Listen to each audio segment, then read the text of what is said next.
Welcome back. Okay, so here's another people I meet.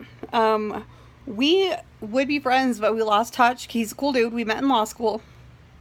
Um, I bought this sweater once at like a thrift consignment store, and I kept putting it down because it had a huge hole in the sleeve. And then I would see it again and be like, "This is really cute." And eventually, I forgot about the hole and bought it, and that I can't sew. And he saw it and he was like, "Do you want me to sew this up for you?" And I was like, "Would you please?" And so I'm like, "Hey, how'd you learn how to sew?"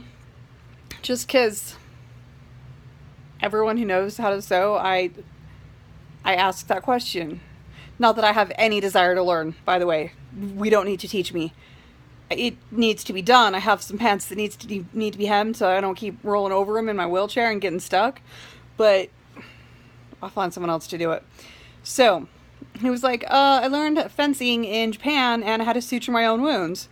Okay, that is the most kick-ass story of learning how to sew ever, right? Okay, so this guy, um, we'll call him, I don't know, we'll call him Keith. That's not his name, but that's what we'll call him.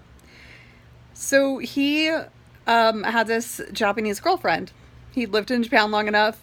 He knew the culture, he knew the language, and he um he was telling me that one time he and another white friend of his went camping and they both had Japanese girlfriends and they both knew the culture and the language well enough that they could speak it pretty fluently. And in the tent next to them were these women who sincerely believed that the girlfriends were being held as like sex slaves and were being held for transport. So they were like, "Girls, let us help you. Let us get you out of there." And the guys were like, "What are they talking about? What's going on?"